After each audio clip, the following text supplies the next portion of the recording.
When Rocket League players learn new mechanics, they love to try to force those mechanics into their gameplay whenever they get a chance. The problem with this is that so often they're attempting to utilize those mechanics in positions that make absolutely no sense. And because they're so focused on the mechanical side of the game, they forget to take care of the simple things, and at the end of the day, it really is the simple things that will help you be the most successful. So in today's video, we'll be discussing exactly why you need to avoid doing too much. And real quick before we do get started, if you guys are interested in having one of your own replays analyzed, make sure you check out my Discord, which is linked down in the description, as I do offer free coaching through there. Good control. Okay, so obviously we're confident with our mechanics, which is good. At this level, we want to be confident. The problem is you need to make sure you're using them at the right time. And the question when you use any kind of high-level mechanics is the defense actually in position where the mechanic makes sense to beat what the defense is presenting to us? So as we look at this play here, we have two defenders rotating back towards the net. So this net is going to be well defended. Additionally, our teammate is rotating out. So we also know that we do not have any immediate support from our teammate on this play, although he will be able to turn fairly quickly. So we need to use all of that information to help us decide what we want to do. And what you're going to do here is you're going to get a reset super early on this ball, which is fine if you can regain control and continue like an air dribble while maintaining the flip, or use said flip to maintain the air dribble so that you can continue to apply pressure to your opponents. However, I want you to look at where exactly you initiate this flip. So you get it here, and you use it immediately. Look at how far away you are from the net. Like, you're basically still at midfield. Like, you're outside their final third. Which means, even if Paradise goes on a bumping rampage, your opponents have so much time to react to this ball that this is not threatening in the slightest. It would be much better to have just maintained a simple air dribble here, kept them guessing as to whether you were going to go to the backboard, to the net, get a reset late, while Paradise does whatever it is he's going to do. And that would apply far more pressure to your opponents mentally, as opposed to just getting the reset and using it immediately, and now they go, oh, all right, well, that was a whole lot of nothing. Cool, and now they have a free ball. And luckily, they do this, which actually does work out perfectly for them. A bit weird, for sure. They could have just caught it with a single player. But now, because we went for that high-level mechanics play and burned a ton of boost to do it, we're landing here. And if you look at the position your teammate's in, that's a 2v1. Not the spot you want to leave your teammate in. Again, luckily, he baits out the worst flick on the face of the planet from Rack, but we want to be very careful with when we commit for those high-level mechanics plays, because when going for them, they do take a lot of resources, and they do normally end with us landing in our opponent's net or deep in our opponent's half. So with that knowledge, we need to be aware of exactly the position all the other players are in, so that we're not just leaving our teammate back in a very bad defensive spot, should the play not go necessarily how we want it to.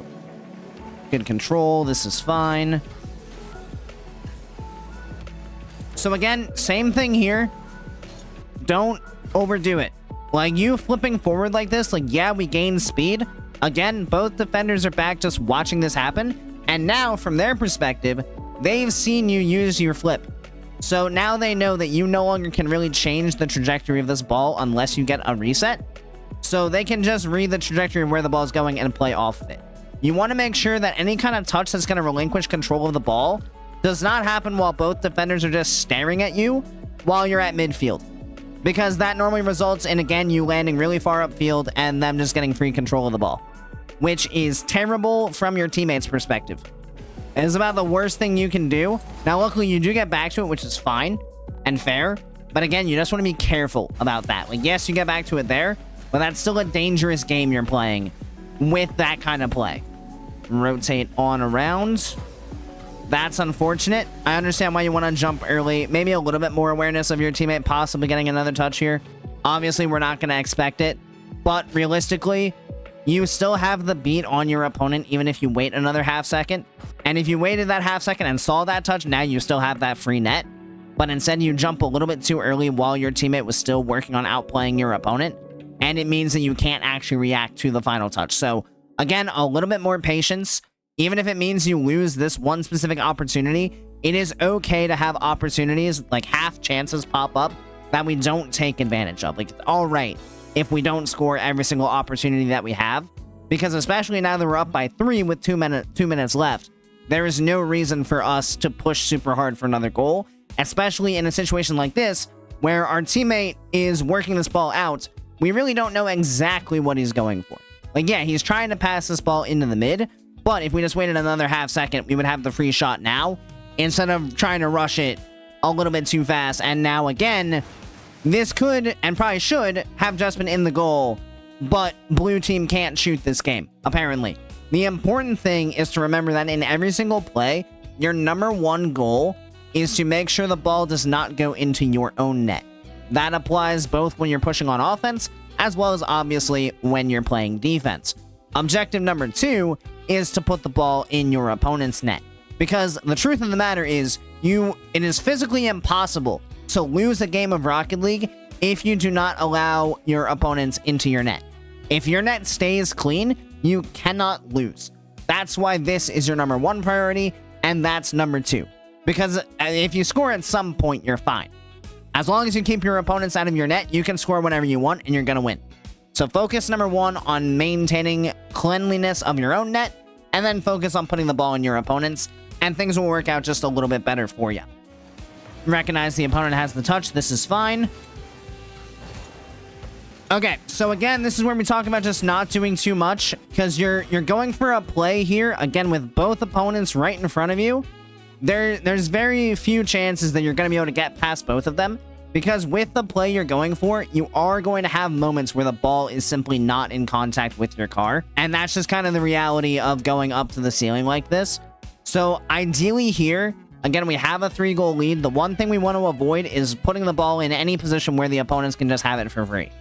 Because that's the danger area, is when we give up possession of the ball, we give it to the opponents, they have a free clear, and we're landing in the opponent's half on fairly low boost, which is, again, pretty much what's going to happen here. So just make sure you try to stay in contact with this ball.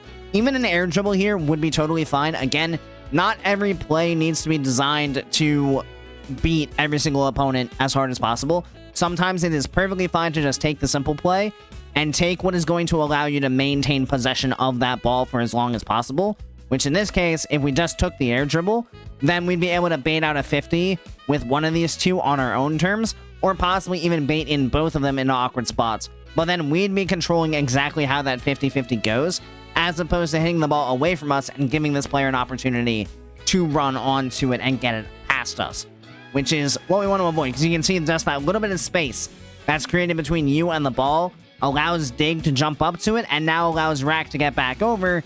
And now again, you're in your opponent's half on 6 boost, and your teammate is left back alone. Now again, Rack didn't do a very good job of controlling that ball off the backboard, but as you get to a higher rank with higher skilled players, players are going to be able to maintain possession of that ball as it comes off the backboard, and your teammate's going to be left in a very, very bad spot.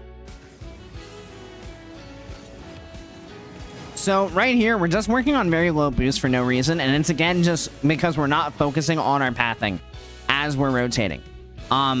So right here, like, this flip is fine. I don't know why you're utilizing the boost you're picking up though. So you're gonna land with 25. Just look for the path you can take that makes the most sense. So I agree, like, this is fine. You get this, you get this. There's no reason to turn. You have no idea what's really going on over there. If the ball is getting launched into your corner, you will have advantage on it anyway. So you don't need to get closer to the play here. So just focus on getting pads. If you want to get closer to the play, make sure you pick up this boost. You drove literally, you dove around it. But ideally, you would have just stayed here. Because now look, oh look, this ball is totally fine. You would have been able to get on this side of it because you would have just been taking all of these mid pads. And now you would just have a clear back out to the corner. And free control around the wall. But instead, you got too close to the play on 0 boost because you missed every single pad on your way over. And now, instead of being able to have a free clear and control with plenty of boost to work with, you're on 0 and are just desperately trying to get any kind of touch. That buys you time to get reset on defense, which again, not what we want to do. We don't want to have any awkward situations on defense. And I think your biggest issue right now is just how you're deciding to maneuver your car, rotate, and position on the defensive half, and pretty much with any defensive decision making at all, which includes what we do with the ball on the offensive side, because while that is also offensive decision making, the difference is on offense, we're focused on maintaining control of the ball. If we make a decision that relinquishes control, that almost now becomes a defensive decision because we've given the ball away to our opponents, which then immediately puts us on the back foot. If we're smarter with our decision making on the offensive end, we can help ourselves out on the defensive end by making our lives a little bit easier by making sure that we always have 2 players back. In situations like this, our defensive rotation needs to be staying between the ball and our goal as much as possible, while also giving us enough space to react to what happens to allow us to pounce on whatever play does come out. In the situation here, you get pretty close to the ball, which means when the ball pops out, you actually don't really have an angle to play it from because you're too narrow to the play. And what I mean by narrow to the play is you get literally directly underneath the ball like this. And now you don't really have an ability to overly easily swing out to the side because you're also on 0 boost. So now getting any kind of clear is really difficult. As opposed to if you had just maintained a good gap between yourself and the ball and given yourself that angle to play with. Now, not only are you still in front of your net, so if the ball does go towards the net, you have it covered, but now you have the space to swing out and get a clear that allows you to maintain possession. So really focus on that with your decision making in anything when it comes to how you're gonna deal with the ball on the defensive half. So as you guys can see, we can have all of the mechanical skill we want, but unfortunately, if we utilize those skills at the wrong time, suddenly we put ourselves out of position and put our team in very bad spots. If you follow that up by not focusing on the simple, easy things around the field, you all of a sudden put your team in an even worse position, because not only are you taking yourself out of the game when you don't need to, but you also aren't helping yourself get back into the game as quickly as possible. So make sure in your own games you really focus on utilizing your mechanics in effective situations. Don't try to force them into your gameplay simply because you learned how to do a flip reset. That is not going to help you or your team be successful in the slightest. Of course, thank you everybody so much for watching. I really do appreciate each and every one of you who made it to this point in the video, and I do hope you enjoyed it and found it helpful. If you're interested in seeing some more Rocket League coaching content, make sure you click that subscribe button right down below.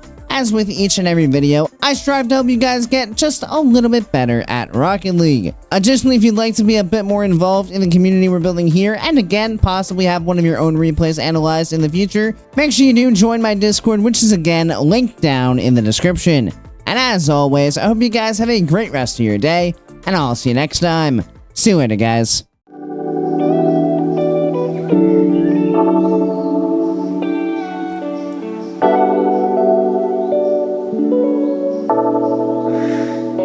Thank you.